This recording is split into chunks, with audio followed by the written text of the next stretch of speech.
when you go to your gym, you know the sort of people here. 20% are just there to stay active. Scrap that. 50% just want to be active. 20% have this goal, this superhuman physique, looking up to Chris Bumstead, looking up to Ronnie Coleman, looking up to the greats. For 25%, they want to just get super strong, you know? They want to become the next Larry Wills. And then, it's not even 5%. It's a super rare phenomenon. But there'll be one guy who is super based. We've got Anatoly. He's had his kinesiology degree. He's read research. He knows what he's doing. He's a meathead, but he's a smart meathead. This guy is basically your local Mensa, right?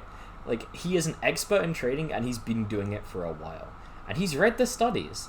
Sadly, this is something, as committed as I was to fitness in the past, I was never doing. I'd go on my computer and I would research so hard. You know, I'd be on my keyboard typing, looking at the exercises, working out the angles of, you know, like muscular insertions to work out the best to do something. I was studying, man. Like, I have my glasses on and I don't wear glasses, but I was putting the work in. Was I reading studies? Not so much, but was I learning everything I possibly could? Finding out new ways to do things, and then going off to the gym and actually, like, testing them out?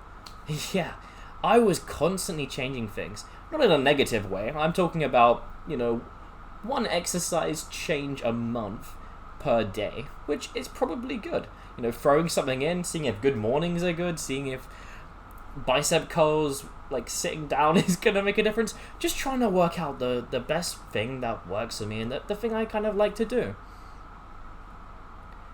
Alongside all of this, what never occurred to me was to research something that mattered. Effort given, rep sets. I just took the basic, what everyone else was saying when I joined. Just whatever they were saying. The 8 to 12 reps, the 3 sets, and maybe even 4 sets if it's a compound, because, you know, that needs an extra one. Oh, spam lateral raises, we gotta get 5 sets of those in. You know, your shoulders definitely need 10 times as many sets as everything else, because they're stubborn. Not because you don't push hard enough. I'm sure it's not that. Like, they're just a magical muscle, and they need 30 reps actually. They need more than everything else, because they're a special you wouldn't understand. And that's the thing. We know now, like, we know all about training to failure. We know all about how effective it is, the stimulation we're able to get, the time we're able to save, and we're doing this still. Our friends may try and sabotage us, and they may try and just skip our rest breaks. That's fine. Sometimes you have to do what you have to do. I would never skip a rest break. Do not accuse me of doing that sort of thing. But will I sit there when they look at me and they're like, "Can we go again?" And I'm like, we're not ready yet. Yeah, I'll do that. It's, you know, I care about the results they're gonna get. And that's the thing. The data has always shown this. You go back and look at the studies, they will say that it's not significant enough, but they're still skewing. Like, training to failure is still skewing. And also, if you really question some of these studies, a trained individual, which is, let's say the relevant studies are on trained individuals, that just means someone who's been in the gym for 2 years. I don't know how long you've been in the gym for, but I've been in the gym for more than 2 years. I've seen people who have been in the gym for more than 2 years. And I'm not gonna lie, a lot of them are still at kind of like a novice level. You know, they haven't done things consistently. They don't know how to train properly. I mean, you've seen these sort of people, and that is not trained. That is not some sort of like advanced individual who has gotten to a place where their body is super ahead of everyone else, and, you know, they know everything, and it's a good study. Like, these are essentially beginners still. We're just throwing a different label on them. Like, we're not actually picking enough. And even then, the studies are showing it's better. I get when we come to statistics, it has to be significantly different, or you can't make a blank statement. But that's the thing. A recent meta-analysis took a bit more scrutiny into these sort of things. did quality control a bit better, and they came to the conclusion that, yeah, for hypertrophy, training to failure is like, bloop, it's so much better. Strength is a bit different, and that makes sense because strength does become, periodization. You're like peaking, you're basically just maximizing, force output with a fixed movement path. It's like, okay, yeah, that makes sense. Moving up in time, minimizing fatigue, controlling a lot of variables, sure, that makes sense. But when it comes to hypertrophy, when it comes to mechanical tension on a muscle and bringing it to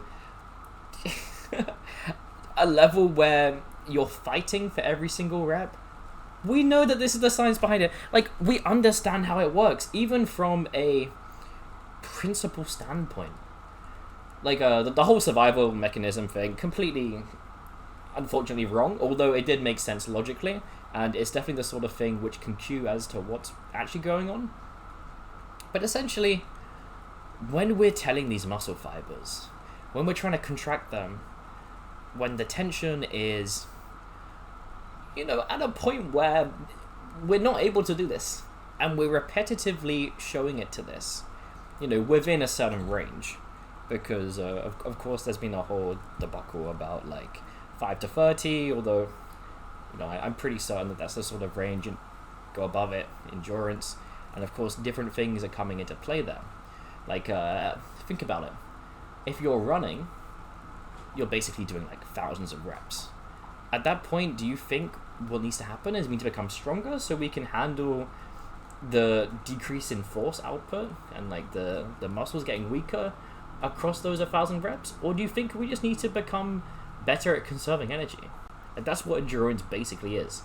It's not growing bigger muscles so we can run faster. It's just optimizing energy pathways. And sure, that doesn't mean that you're not going to build muscle by doing like 45 reps or 32 reps if you slightly go over.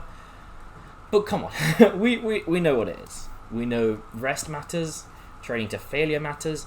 I mean, the science is finally lining up, and that is a beautiful thing to see, because people used to call us bro scientists, man. Like, even when people started doing this before some of the literature was really talking about it, anyone who mentioned how there wasn't, statistical significance, but there was there was a difference, and everything was skewing towards a more hypertrophic side, people were calling us stupid. And we're not going to take that. We're not going to listen to those like meatheads who are probably on roids and and telling us to do that sort of thing. Like, come on, we know what we're doing.